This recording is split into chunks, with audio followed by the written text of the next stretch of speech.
नमस्कार। गुजरात के गवर्नर श्री आचार्य देवव्रत जी, गृह और सहकारिता मंत्री श्री अमित भाई शाह, केंद्रीय कृषि और किसान कल्याण मंत्री नरेंद्र सिंह तोमर जी, गुजरात के मुख्यमंत्री श्री भूपेंद्र भाई पटेल जी, उत्तर प्रदेश के मुख्यमंत्री योगी आदित्यनाथ जी,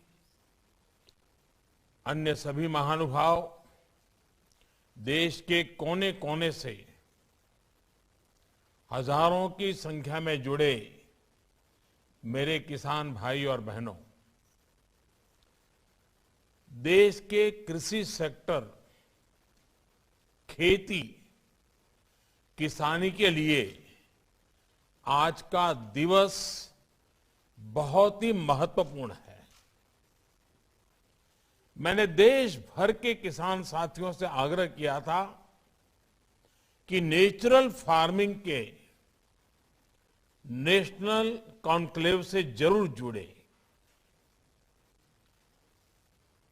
और जैसा अभी कृषि मंत्री तोमर जी ने बताया, करीब करीब 8 करोड़ किसान टेक्नोलॉजी के माध्यम से देश के हर कोने से हमारे साथ जुड़े हुए हैं। मैं सभी किसान भाई बहनों का स्वागत करता हूं, अभिनंदन करता हूं। मैं आचार्य देवव्रत जी का भी हृदय से अभिनंदन करता हूं। मैं बहुत ध्यान से एक विद्यार्थी की तरह आज मैं उनकी बातें सुन रहा था। मैं स्वयं तो किसान नहीं हूं, लेकिन बहुत आसानी से मैं समझ पा रहा था कि प्राकृतिक कृषि के लिए क्या चाहिए, क्या करना है। बहुत ही सरल शब्दों में उन्होंने समझाया है और मुझे पक्का विश्वास है आज का उनका ये मार्गदर्शन, और मैं जानबूझकर आज पूरा समय उनको सुनने के लिए बैठा था, क्योंकि मुझे मालूम था कि उन्होंने जो सिद्धि प्राप्त की है, प्रयोग सफलतापूर्वक आगे बढ़ाए हैं, हमारे देश के किसान भी उनके फायदे की इस बात को कभी भी कम नहीं आंकेंगे, कभी भी भूलेंगे नहीं। साथियों, ये कॉन्क्लेव गुजरात में भले हो रहा है, लेकिन इसका दायरा, इसका प्रभाव पूरे भारत के लिए है, भारत के हर किसान के लिए है। एग्रीकल्चर के अलग अलग आयाम हो, फूड प्रोसेसिंग हो, नेचुरल फार्मिंग हो, ये विषय 21वीं सदी में भारतीय कृषि का कायाकल्प करने में बहुत मदद करेंगे। इस कॉन्क्लेव के दौरान यहां हजारों करोड़ रुपए के समझौते, उसकी भी चर्चा हुई, उसका भी कुछ प्रगति हुई है। इनमें भी इथेनॉल, ऑर्गेनिक फार्मिंग और फूड प्रोसेसिंग को लेकर जो उत्साह दिखा है, नई संभावनाओं को विस्तार देता है। मुझे इस बात का भी संतोष है कि गुजरात में हमने टेक्नोलॉजी और नेचुरल फार्मिंग में तालमेल के जो प्रयोग किए थे, वो पूरे देश को दिशा दिखा रहे हैं।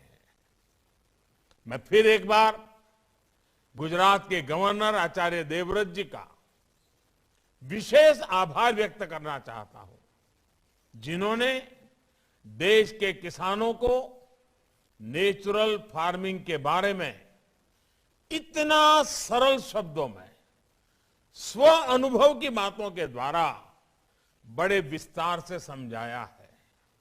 साथियों, आजादी के अमृत महोत्सव में आज समय अतीत के अवलोकन का, उनके अनुभवों से सीख लेकर नए मार्ग बनाने का भी है। आजादी के बाद के दशकों में जिस तरह देश में खेती हुई, जिस दिशा में बढ़ी, वो हम सब ने बहुत बारीकी से देखा है। अब आजादी के 100वें वर्ष तक का जो हमारा सफर है, आने वाले 25 साल का जो सफर है, वो नई आवश्यकताओं, नई चुनौतियों के अनुसार अपनी खेती को ढालने का है। बीते 6-7 साल में बीज से लेकर बाजार तक किसान की आय को बढ़ाने के लिए एक के बाद एक अनेक कदम उठाए गए हैं। मिट्टी की जांच से लेकर सैकड़ों नए बीज तैयार करने तक, पीएम किसान सम्मान निधि से लेकर लागत का 1.5 गुना एमएसपी करने तक, सिंचाई के सशक्त नेटवर्क से लेकर किसान रेल तक अनेक कदम उठाए हैं। और श्रीमान तोमर जी ने इसका कुछ जिक्र भी अपने भाषण में किया है।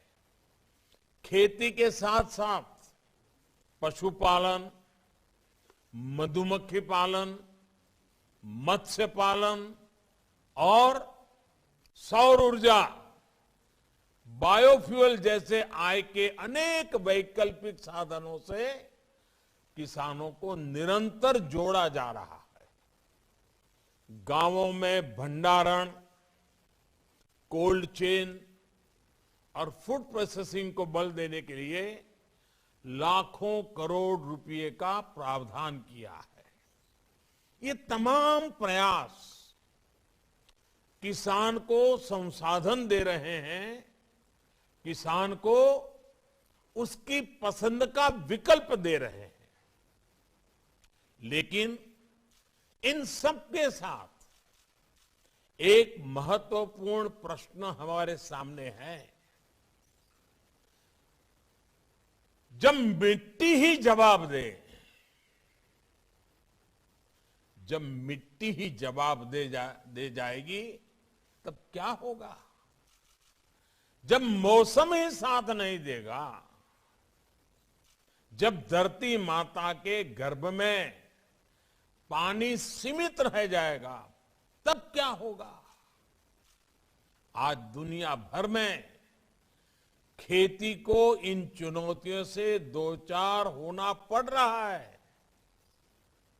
ये सही है कि केमिकल और फर्टिलाइजर ने हरित क्रांति में अहम रोल निभाया है, लेकिन ये भी उतना ही सच है कि हमें इसके विकल्पों पर भी साथ ही साथ काम करते रहना होगा और अधिक ध्यान देना होगा। खेती में उपयोग होने वाले कीटनाशक और केमिकल फर्टिलाइजर हमें बड़ी मात्रा में इंपोर्ट करना पड़ता है। बाहर से, दुनिया के देशों से अरबों खरबों रुपया खर्च करके लाना पड़ता है। इस वजह से खेती की लागत भी बढ़ती है, किसान का खर्च बढ़ता है और गरीब की रसोई भी महंगी होती है। ये समस्या किसानों और सभी देशवासियों की सेहत से जुड़ी हुई भी है। इसलिए सतर्क रहने की आवश्यकता है, जागरूक रहने की आवश्यकता है।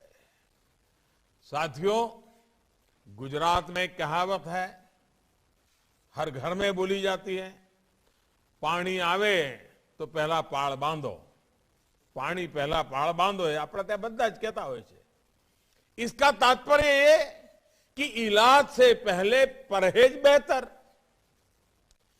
इससे पहले की खेती से जुड़ी समस्याएं भी विकराल हो जाए, उससे पहले बड़े कदम उठाने का ये सही समय है। हमें अपनी खेती को केमिस्ट्री की लैब से निकालकर नेचर यानी प्रकृति की प्रयोगशाला से जोड़ना ही होगा। जब मैं प्रकृति की प्रयोगशाला की बात करता हूं तो ये पूरी तरह से विज्ञान आधारित ही है। ये कैसे होता है इसके बारे में अभी आचार्य देवव्रत जी ने विस्तार से बताया भी है। हमने एक छोटी सी फिल्म में भी देखा है और जैसे उन्होंने कहा उनकी किताब प्राप्त कर करके भी YouTube पर आचार्य देवव्रत जी के नाम से ढूंढेंगे तो उनके भाषण भी मिल जाएंगे। जो ताकत खाद में है, फर्टिलाइजर में है, वो बीज, वो तत्व प्रकृति में भी मौजूद है। हमें बस उन जीवाणुओं की मात्रा धरती में बढ़ानी है, जो उसकी उपजाऊ शक्ति को बढ़ाना है।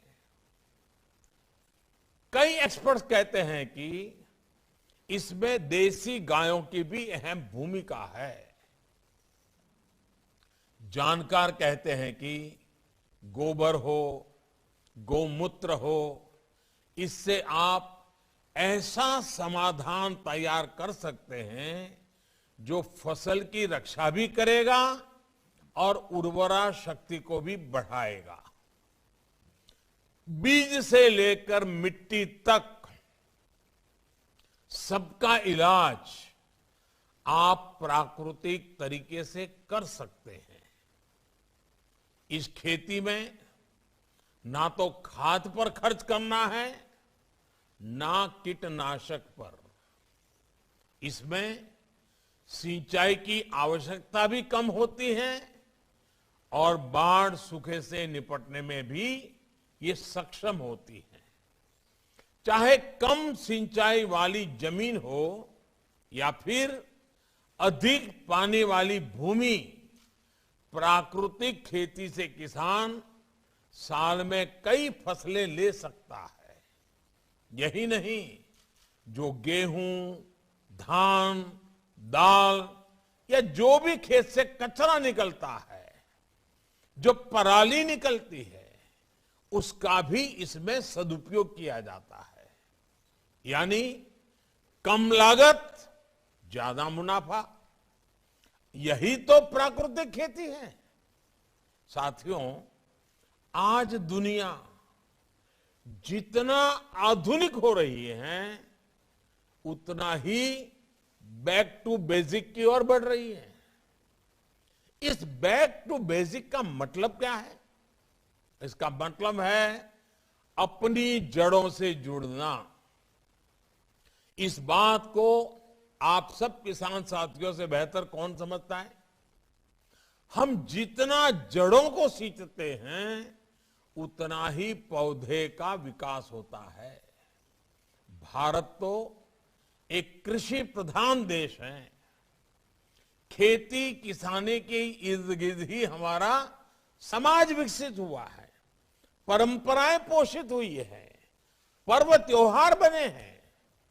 यहां देश के कोने कोने से किसान साथी जुड़े हैं। आप मुझे बताइए, आपके इलाके का खान पान, रहन सहन, त्योहार, परंपराएं, कुछ भी ऐसा जिस पर हमारी खेती का, फसलों का प्रभाव न हो? कुछ भी नहीं है। जब हमारी सभ्यता किसानी के साथ इतना फली फूली है, तो कृषि को लेकर हमारा ज्ञान विज्ञान को कितना समृद्ध रहा होगा, कितना वैज्ञानिक रहा होगा। इसलिए भाइयों बहनों, आज जब दुनिया ऑर्गेनिक की बात करती है, नेचुरल की बात करती है, आज जब बैक टू बेसिक की बात होती है, तो उसकी जड़ें भारत से जुड़ती दिखाई पड़ती हैं। साथियों, यहां पर कृषि से जुड़े कई विद्वान लोग उपस्थित हैं, जिन्होंने इस विषय पर व्यापक शोध किया है।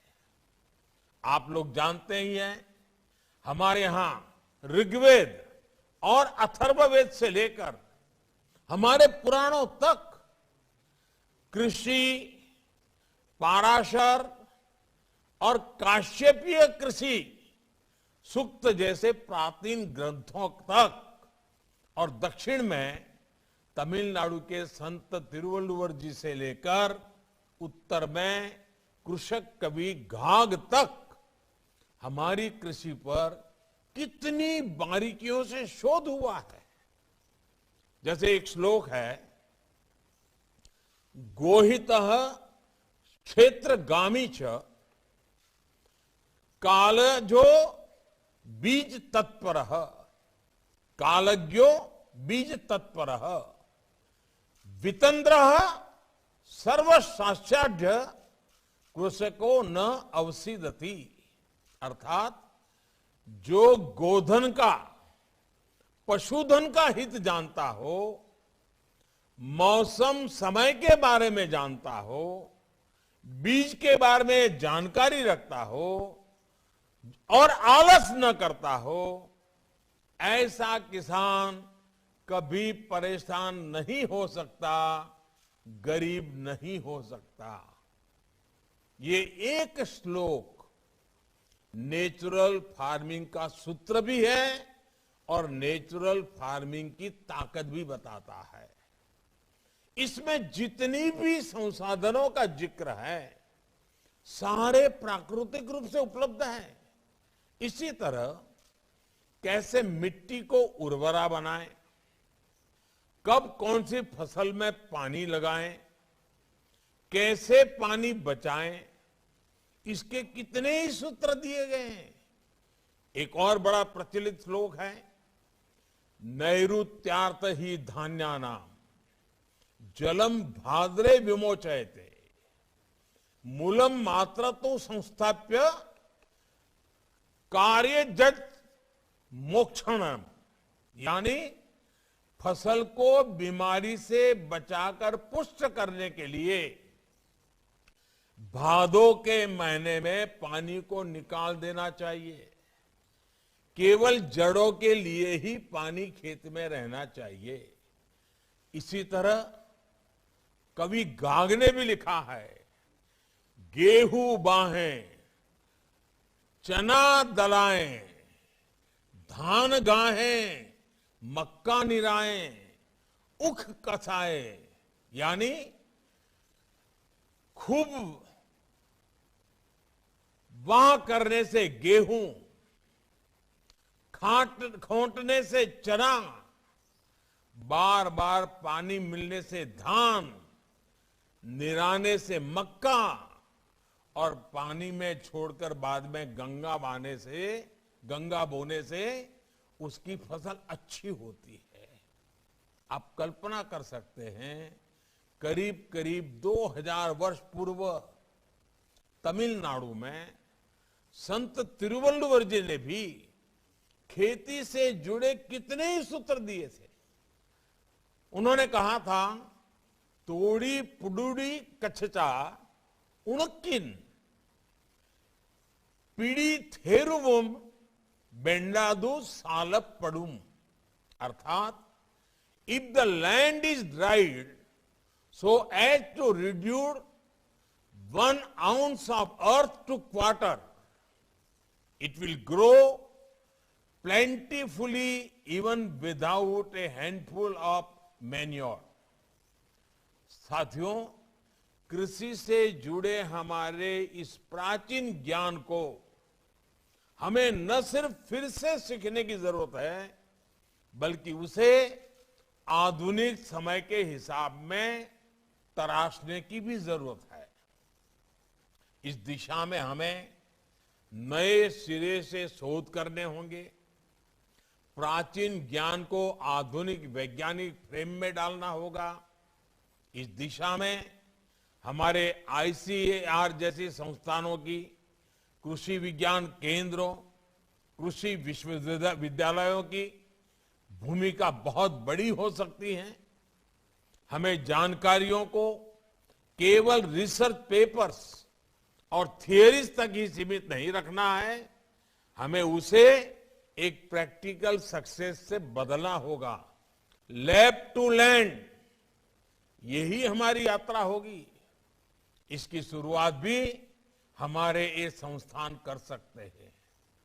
आप ये संकल्प ले सकते हैं कि आप नेचुरल फार्मिंग को, प्राकृतिक खेती को ज्यादा से ज्यादा किसानों तक ले जाएंगे। आप जब ये करके दिखाएंगे कि ये सफलता के साथ संभव है, तो सामान्य मानवी भी इससे जल्द से जल्द जुड़ेंगे। साथियों, नया सीखने के साथ हमें उन गलतियों को भुलाना भी पड़ेगा जो खेती के तौर तरीकों में आ गई है। जानकार ये बताते हैं कि खेत में आग लगाने से धरती अपनी उपजाऊ क्षमता खोती जाती है।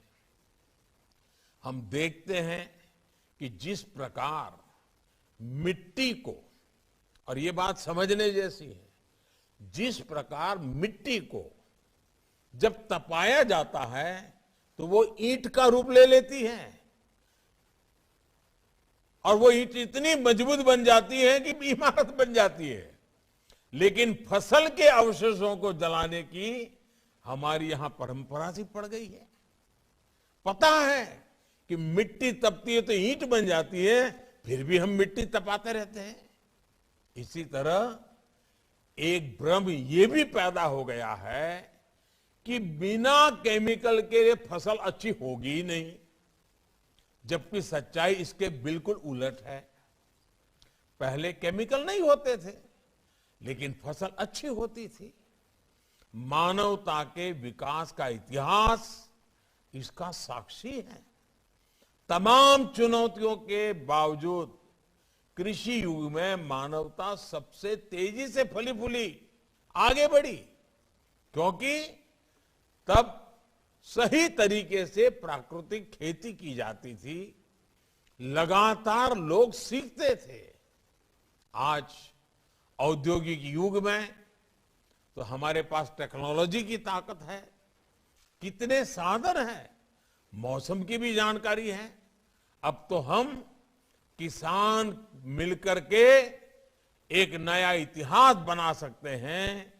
दुनिया जो ग्लोबल वार्मिंग को लेकर के परेशान है, उसका रास्ता खोजने में भारत का किसान अपनी परंपरागत ज्ञान के द्वारा उपाय दे सकता है। हम मिलकर के कुछ कर सकते हैं। भाइयों और बहनों, नेचुरल फार्मिंग से जिन्हें सबसे अधिक फायदा होगा वो है हमारे देश के 80% छोटे किसान। वो छोटे किसान जिनके पास 2 हेक्टेयर से भी कम भूमि है। इनमें से अधिकांश किसानों का काफी खर्च केमिकल फर्टिलाइजर पर होता है।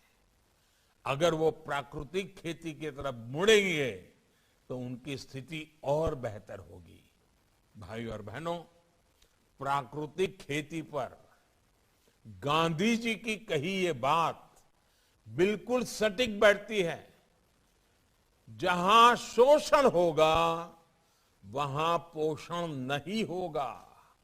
गांधी जी कहते थे कि मिट्टी को अलटना, पटलना, भूल जाना, खेत की गुडाई भूल जाना एक तरह से खुद को भूल जाने की तरह है। मुझे संतोष है कि बीते कुछ सालों में देश के अनेक राज्यों में इसे सुधार आ रहा है। हाल के वर्षों में हजारों किसान प्राकृतिक खेती को अपना चुके हैं। इनमें से कई तो स्टार्टअप्स हैं, नौजवानों के हैं। केंद्र सरकार द्वारा शुरू की गई परंपरागत कृषि विकास योजना से भी उन्हें लाभ मिला है। इसमें किसानों को प्रशिक्षण भी दिया जा रहा है और इस खेती की तरफ बढ़ने के लिए मदद भी की जा रही है। भाई और बहनों, जिन राज्यों के लाखों किसान प्राकृतिक खेती से जुड़ चुके हैं, उनके अनुभव उत्साहवर्धक है। गुजरात में प्राकृतिक खेती को लेकर हमने बहुत पहले प्रयास शुरू कर दिए थे। आज गुजरात के अनेक हिस्सों में इसके सकारात्मक असर दिखने को मिल रहे हैं। इसी प्रकार हिमाचल प्रदेश में भी तेजी से इस खेती के प्रति आकर्षण बढ़ रहा है। मैं आज देश के हर राज्य सरकार से यह आग्रह करूंगा कि वो प्राकृतिक खेती को जन आंदोलन बनाने के लिए आगे आए।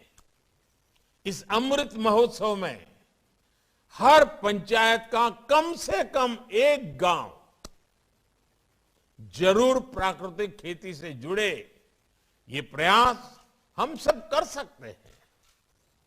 और मैं किसान भाइयों को भी कहना चाहता हूं, मैं ये नहीं कहता कि आपकी अगर 2 एकड़ भूमि है या 5 एकड़ भूमि है तो पूरी जमीन पर ही प्रयोग करो। आप थोड़ा खुद अनुभव करो। चलिए भी उसमें से एक छोटा हिस्सा ले लो, आधा खेत ले लो, 1/4 खेत ले लो, एक हिस्सा तय करो, उसमें ये प्रयोग करो। अगर फायदा दिखता है तो थोड़ा विस्तार बढ़ाओ। 1-2 साल में आप धीरे धीरे पूरे खेत में इस तरफ चले जाओगे, दायरा बढ़ाते जाओगे। मेरा सभी निवेश साथियों से भी आग्रह है कि ये समय ऑर्गेनिक और प्राकृतिक खेती में इनके उत्पादों की प्रोसेसिंग में जम करके निवेश का समय है। इसके लिए देश में ही नहीं बल्कि पूरे विश्व का बाजार हमारा इंतजार कर रहा है। हमें आने वाली संभावनाओं के लिए आज ही काम करना है। साथियों, इस अमृत काल में दुनिया के लिए फूड सिक्योरिटी और प्रकृति से समन्वय का बेहतरीन समाधान हमें भारत से देना है। क्लाइमेट चेंज समिट में मैंने दुनिया से लाइफस्टाइल फॉर एनवायरनमेंट यानी लाइफ को ग्लोबल मिशन बनाने का आह्वान किया था। 21वीं सदी में इसका नेतृत्व भारत करने वाला है, भारत का किसान करने वाला है। इसलिए आइए आजादी के अमृत महोत्सव में मां भारती की धरा को रासायनिक खाद और कीटनाशकों से मुक्त करने का संकल्प ले। दुनिया को स्वस्थ धरती, स्वस्थ जीवन का रास्ता दिखाएं। आज देश ने आत्मनिर्भर भारत का सपना संजोया है। आत्मनिर्भर भारत तभी बन सकता है जब उसकी कृषि आत्मनिर्भर बने, एक एक किसान आत्मनिर्भर बने। और ऐसा तभी हो सकता है जब अप्राकृतिक खाद और दवाइयों के बदले हम मां भारती की मिट्टी का संवर्धन गोवर्धन से करें, प्राकृतिक तत्वों से करें। हर देशवासी हर चीज के हित में, हर जीव के हित में प्राकृतिक खेती को हम जन आंदोलन बनाएंगे। इसी विश्वास के साथ मैं गुजरात सरकार का, गुजरात के मुख्यमंत्री जी का, उनकी पूरी टीम का इस इनिशिएटिव के लिए, पूरे गुजरात में इसको एक आंदोलन का रूप देने के लिए और आज पूरे देश के किसानों को जोड़ने के लिए मैं संबंधित सभी का हृदय से बहुत बहुत अभिनंदन करता हूं। बहुत बहुत धन्यवाद।